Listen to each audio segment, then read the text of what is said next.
Hello students. आज हम पढ़ते हैं एगेरिकस, जो बैसिडियोमाइसिटीज़ वर्ग का सबसे इम्पॉर्टेंट मेंबर है। यानी कि हम बात कर रहे हैं किंगडम फंजाई के बैसिडियोमाइसिटीज़ क्लास के ऑर्डर एगेरिकेल्स के मेंबर एगेरिकस की, जिसको हम मशरूम भी कहते हैं, जो एडिबल भी होते हैं और कुछ मशरूम पॉइजनस भी होते हैं। तो देखिएगा, हम बात करें इसके टेक्सोनोमिक पोजीशन की, यानी कि ये क्या इसका क्लासिफिकेशन है। आप देख रहे हैं kingdom fungi, division Amastigomycotina, sub division Basidiomycotina, class Holobasidiomycetidae, order Agaricales, family Agaricaceae और जीनस है एगेरिकस। देखिए यहाँ पर क्लास लिखी गई है होलोबेसिडियो माइसिटिडी, ठीक है। यानी कि बेसिडियो माइसिटीज़ को फिर, या जैसे इन्होंने क्या किया है कि ये अलग अलग जो है क्लासिफिकेशन उसके बेसिस पे दिया गया है। ये आप देख रहे हैं सब डिवीज़न में बेसिडियो माइकोटीना में रखा गया है और उसकी क्लास है होलोबेसिडियो माइसिटिडी। इसका मतलब है कि जो बेसिडियम बनेंगे वो बेसिडियम पूरा का पूरा क्या करेगा, स्पोर में कन्वर्ट होगा।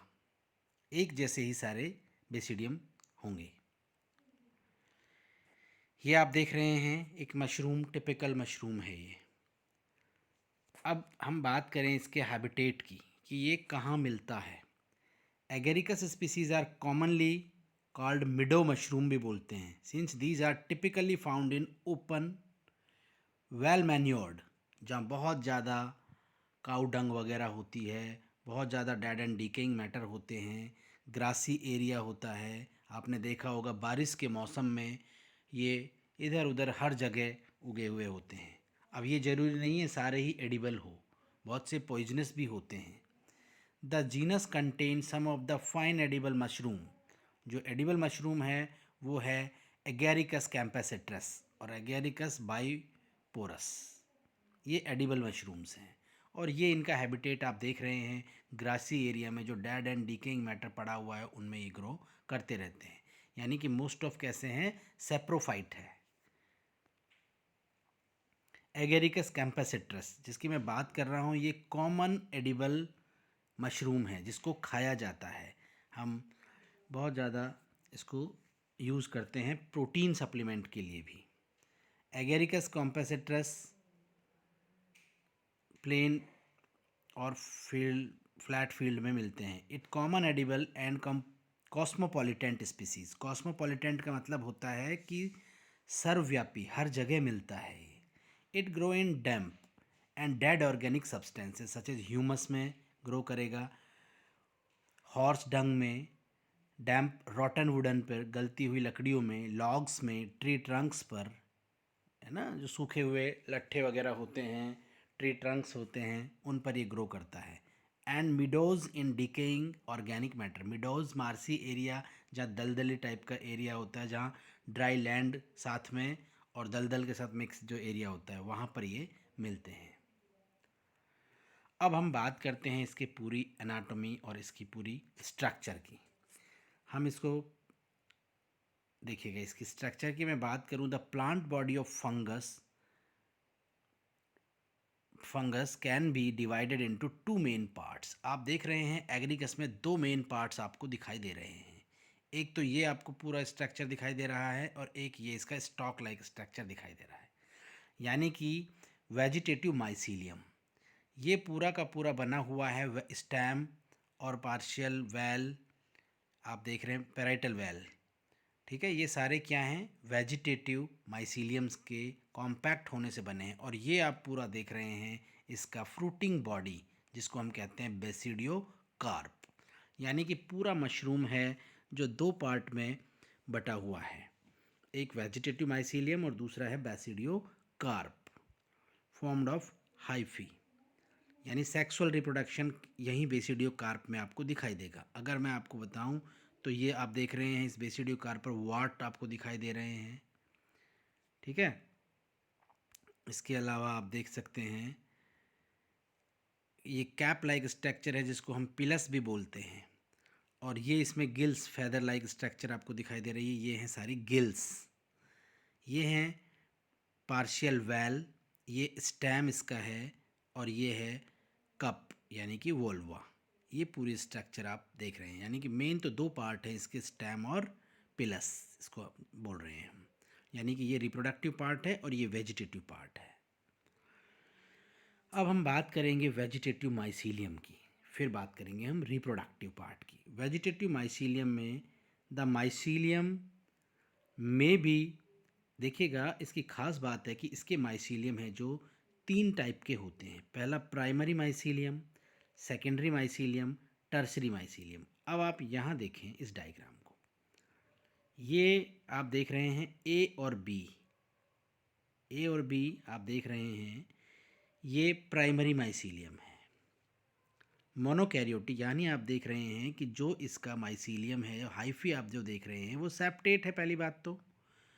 दूसरा यूनिन्यूक्लिएटेड है, आप देख रहे हैं एक एक न्यूक्लियस है, सेम ये आप देख रहे हैं, ठीक है, मोनोकैरियोटिक माइसीलिया। अब क्या होता है कि इनके अंदर एक खास स्ट्रक्चर होती है, क्लैंप कनेक्शन होता है, और उस क्लैंप कनेक्शन से ये दोनों स्ट्रेन आपस में फ्यूज़ हो जाते हैं।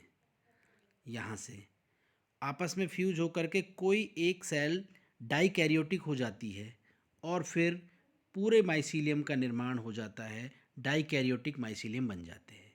यानी पहले तो आप ये देखें कि जो प्राइमरी माइसीलियम आप देख रहे हैं जो यूनिन्यूक्लिएटेड हैं, और अलग अलग स्ट्रेन के जब प्लस और माइनस हाइफी आपस में फ्यूज हो जाते हैं तो ये क्या बना देते हैं, डाइकैरियोटिक माइसीलियम। एक सेल फ्यूज होने से दो न्यूक्लियस हो जाते हैं, फिर क्लैंप कनेक्शन से एक खास स्ट्रक्चर है क्लैंप कनेक्शन, और उससे पूरा माइसीलियम डबल न्यूक्लियस यानी डाइकैरियोटिक फेजेस में आ जाता है।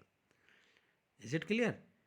तो आप देखें एक्चुअल कंडीशन में, आप यहाँ देखेंगे प्राइमरी माइसीलियम मैं आपको दिखा रहा हूँ, ये देखिएगा प्राइमरी हाइफी में एक न्यूक्लियस है, सारी जो सेप्टा है यानी कि कंपार्टमेंट में एक एक न्यूक्लियस दिख रहा है, तो हम इसको क्या बोल रहे हैं, प्राइमरी माइसीलियम बोल रहे हैं। In it is A monokaryotic start lived short lived and develop from the germination of basidio spore.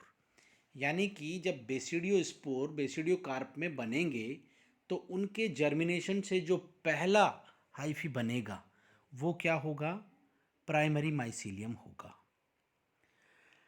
Is it clear? Basidio spore के जर्मिनेशन से जो बनेगा वो होगा प्राइमरी माइसीलियम। अब ये मैंने आपको बताया ये हाइफी कैसे हैं, सेप्टेट है, हाइलाइन है, यूनिन्यूक्लिएटेड है, cells are short and contain oil globules भी इसमें आप देख रहे हैं, ऑयल ग्लोब्यूल्स होंगे, वैक्यूल्स और थिन प्रोटोप्लाज्मा होगा। तो ये प्राइमरी माइसीलियम के सारे करेक्टरिस्टिक फीचर है। फिर मैंने आपको बताया कि दो प्लस, जैसे मान लिया ये माइनस है ये प्लस है, ये स्ट्रेन आपस में मिल जाएंगे और इस सेल में ये सेल वॉल है जो इनकी डिसॉल्व हो जाएगी और ये डाइकैरियोटिक हो जाएंगे।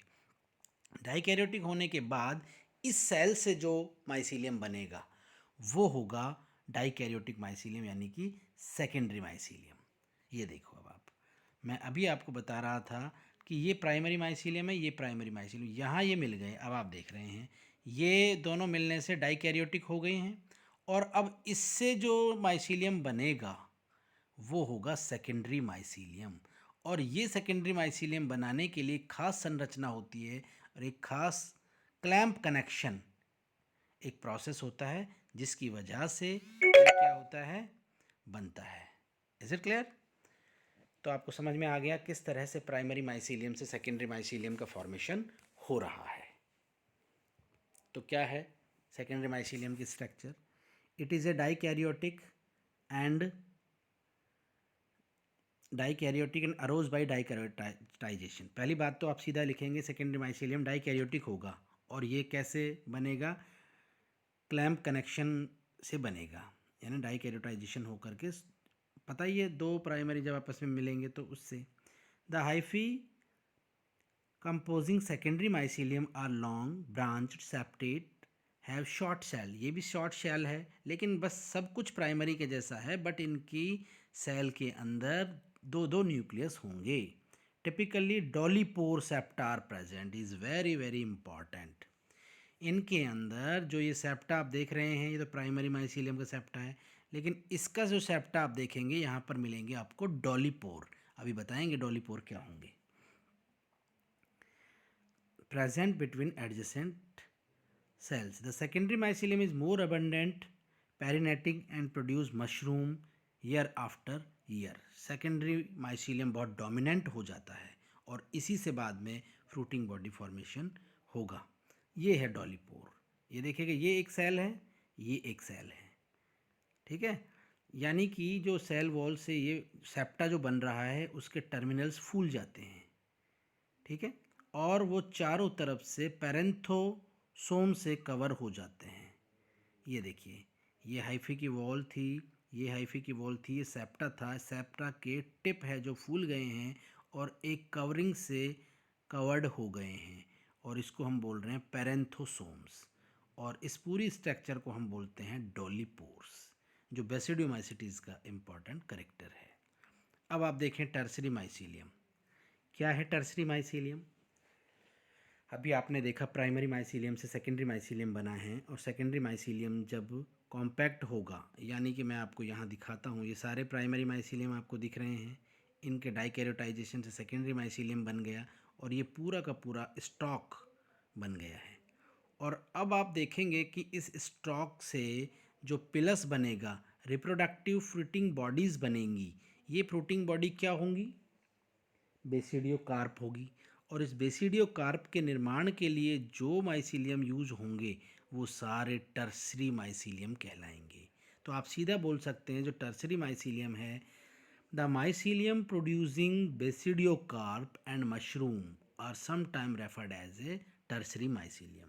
यानी कि वो माइसीलियम जो बेसिडियोकार्प बनाता है, ठीक है, और मशरूम बनाता है, उसको हम क्या कहते हैं? Tertiary mycelium. It form complex tissue, बहुत कॉम्पैक्ट हो जाता है, यानी सेकेंडरी जो माइसीलियम है वही पूरी तरह से पैक हो करके कॉम्पैक्ट स्ट्रक्चर बना देता है, जिसके लोअर सरफेस पे बहुत ज़्यादा आप देख रहे हैं क्या होते हैं, ये आप देखें बेसिडियम, ये बहुत ज़्यादा इसके लोअर सरफेस पे बेसिडियम ही बेसिडियम एक फेरी रिंग बन जाती है। यहाँ आप देख सकते हैं, या पुराने वाले डायग्राम में भी आप देख सकते हैं कि जो ये जो रिंग बनेगी, इसमें लगे होंगे पूरे के पूरे बेसिडियम्स, जिनके अंदर बनेंगे बेसिडियो स्पोर्स। तो मैं आपको दिखा रहा था, हाँ ये देखिएगा, it form complex tissue which produce basidia. ये आप देख रहे हैं सारे बेसिडिया दिख रहे हैं, ये सारे। The mycelium form microscopic thick tangled woody mass called spawns, और इस पूरे को हम बोल देते हैं, जो वुड जैसा दिखाई देता है सरफेस पे, लकड़ी जैसा एक स्ट्रक्चर दिखाई देता है, इसको हम स्पॉन्स कहते हैं। तो आप यहाँ देख रहे हैं ये प्राइमरी सेकेंडरी माइसीलियम इसके अंदर होगा, और टर्सरी माइसीलियम पूरा बेसिडियोकार्प को बना रहा होगा, जिसके लोअर सरफेस पे बेसिडिया दिखाई देंगे, और इसमें बन रहे होंगे ये बेसिडियो स्पोर्स। ये बेसिडियम बनेंगे और ये बेसिडियो स्पोर बन रहे हैं। Is it clear? तो ये था इसका स्ट्रक्चर मशरूम का। नेक्स्ट क्लास में हम बात करेंगे रिप्रोडक्शन इन एगेरिकस। आज के लिए इतना ही काफ़ी है। Thank you.